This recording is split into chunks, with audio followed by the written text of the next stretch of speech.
अस्सलाम वालेकुम रहमतुल्लाहि बरकातुहू। आज दिनांक 8 अप्रैल 2021 को SCERT ने एक अहम और ज़रूरी परिपत्रक जारी किया है वर्ग पहली से 8वीं के एग्ज़ाम के ताल्लुक से। आइए अब हम इसके बारे में मुफस्सिल मालूमात हासिल करते हैं, डिटेल में मालूमात हासिल करते हैं। जैसे कि हम जानते हैं कि कोविड-19 की वजह से 5वीं से लेकर 8वीं तक स्कूलों को शुरू किया गया था। कुछ शहरों में ये स्कूलें शुरू नहीं हो सके और पहली से लेकर चौथी तक ये पूरी रियासत में ही स्कूलें शुरू नहीं किए गए थे। ऑनलाइन तर्ज तालीम जारी थी मुसलसिल। अब हुकूमत ने मुकम्मल तौर पर पहली से 8वीं के जमात के तुलबा को स्कूल में आने के लिए मना किया। उसके बाद इनको अगली क्लास में प्रमोट करने के लिए कहा गया। तो यहां पर एक परिपत्रक जारी किए हैं। इसमें कहा गया है कि RTI एक्ट 2009 के कलम 16 के मुताबिक इन्हें अगली जमात में प्रमोट करना है, अगली जमात में इन्हें दाखिल करना है। तो रिजल्ट कैसे तैयार करना है इसके बारे में इस परिपत्रक में डिटेल में बताया गया है। तो मैं आपको यहां पर यह परिपत्रक बताता हूं। शैक्षणिक वर्ष 2020-21 मध्ये ज्या विद्यार्थ्यांचे आकारिक मूल्यमापन व संकलित मूल्यमापन प्रक्रिया पूर्ण झालेले आहे अशा विद्यार्थ्याच्या बाबतीत संदर्भ क्रमांक 2 नमूद नियमित कार्यपद्धतीचे अवलंब करण्यात यावा। शैक्षणिक वर्ष 2020-21 मध्ये शिक्षकांनी विविध साधन तंत्रांचा वापर करून ज्या विद्यार्थ्यांच्या बाबतीत फक्त आकारिक मूल्यमापन प्रक्रिया पूर्ण केली आहे अशा विद्यार्थ्याच्या बाबतीत आकारिक मूल्यमापनामधील विद्यार्थ्याचा संपादनूक लक्षात घेता त्याचा रूपांतर 100 गुणांमध्ये करावे व त्यानुसार विद्यार्थ्यांची श्रेणी निर्धारित करण्यात यावी। आकारिक मूल्यमापन यानी तश्कीली कद्र पैमाई, और इसके अंदर पॉइंट जो आते हैं टोंडी काम, प्रात्यक्षिक प्रयोग, उपक्रम, प्रकल्प, लेखी चाचनी, स्वाध्याय और इतर। तो इस तरह से ये आकारिक मूल्यमापन में ये तंत्र है। अब इसके तहत हमने जो भी तंत्रों का इस्तेमाल किए हैं इन बच्चों के लिए, और फिर क्या करना है, जितने मार्क्स मिले हैं 100 में से उन मार्क्स का हमको क्या करने का, परसेंटेज निकालना है और फिर उनको ग्रेड देना है। अगला पॉइंट इस तरह से है, शैक्षणिक सत्र 2020-21 मध्ये कोणत्याही कारणास्तव ज्या विद्यार्थ्यांचे आकारिक संकलित मूल्यमापन करणे शक्य झालेले नाही अशा विद्यार्थ्यांच्या बाबतीत संदर्भ क्रमांक 5 शासनाने सूचित केल्यानुसार बालकाचा मुफ्त व सक्तीच्या शिक्षणाचा अधिकार अधिनियम 2009 कलम 16 नुसार पुढील वर्गात करण्यात यावे।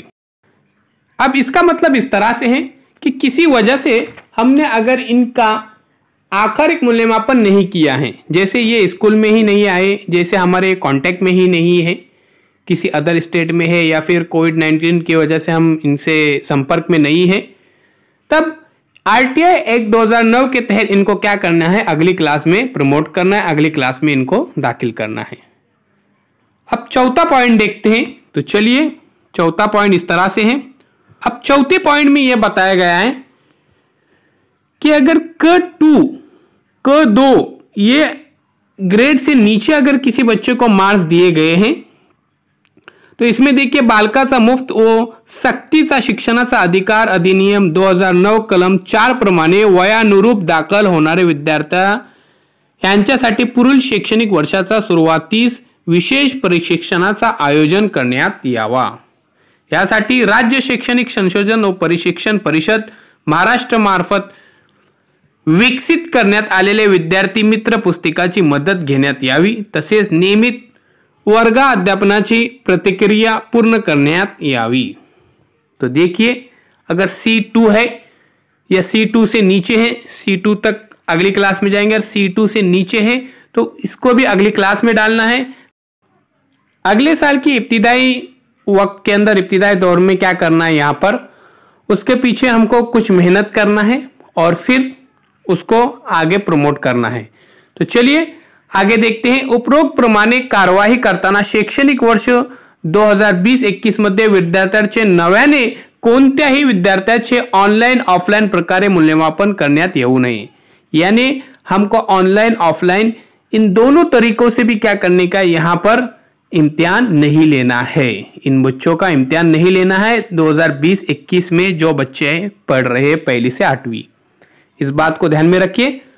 उपरोक्त सूचनाप्रमाणे विद्यार्थ्यांचे प्रगती पुस्तक, संचयी नोंदपत्रक, इतर अभिलेखी नियमित वेळेत पूर्ण करण्यात यावेत व स्थानिक परिस्थितीनुरूप वितरित करण्यात यावेत। यानी अपने को क्या करना है, प्रगति पुस्तक और संचयी नोंद, संचयी का नोंद को कंप्लीट करना है, आधे में काम रखना नहीं है। इस बात को ध्यान में रखिए। आगे इस तरह से यहां पर कहा गया है, या संदर्भात क्षेत्रीय स्तरावरून मूल्यमापन बाबत इतर कोणत्याही सूचना शाळांना देण्यात येऊ नये। सदर सूचना राज्य शासनाचा अभ्यासक्रम राबविणाऱ्या सर्व माध्यमाचा, सर्व व्यवस्थापनाचा शाळांना लागू राहील। पॉइंट नंबर 9 इस तरह से, कोविड-19च्या संदर्भात स्थानिक प्रशासनाने दिलेल्या आदेशाचा पालन करण्यात यावा। आगे यहाँ पर इस तरह से कहा गया है कि कोरोना की वजह से जो बच्चों का नुकसान हुआ है, इसकी पूरी कोशिश की जाएगी कि अगले साल में वो नुकसान की तलाफी हो जाए, उस नुकसान की भरपाई हो जाए। अगर आपको कोई भी इसमें परेशानी हो रही है तो हमें कमेंट्स बॉक्स में कमेंट्स दीजिए। साथ ही साथ चैनल को सब्सक्राइब भी कीजिए, बेल आइकॉन के बटन को प्रेस कीजिए ताकि नए नए तालीम वीडियो सबसे पहले आप देख सकें। माय डियर फ्रेंड्स, इस बात को ध्यान में रखिए कि हमको पहली से 8वीं तक ना ऑनलाइन तरीके से इम्तिहान लेनी है, ना ऑफलाइन तरीके से इम्तिहान लेनी है, और इनको RTI एक्ट के तहत अगली क्लास में बच्चों को इनको प्रमोट करना है। इस बात का ध्यान में रखिए। अभी तक हमने जो आकारिक मूल्यमापन के तहत मूल्यमापन किया है, उसके तहत इनका परसेंटेज निकालना है। तो इसके अंदर हमने जैसे पॉइंट बताए थे आकारिक मूल्यमापन में, जैसे स्वाध्याय यानी घर काम, लेखी चाचनी, जांच तहरीरी, प्रकल्प, प्रोजेक्ट, उपक्रम, कृति, सरगर्मी अमल और प्रात्यक्षिक प्रयोग और तजुर्बात, मुजाहरे, टोंडी काम, जबानी काम। तो ये आकारिक मूल्यमापन का तख्ता है, इस बात को ध्यान में रखिए। तो चलिए अब डिजिटल स्कूल को सब्सक्राइब करते हैं, साथ ही साथ बेल आइकॉन के बटन को भी प्रेस करते हैं ताकि नए नए तालीम वीडियो सबसे पहले आप देख सकें।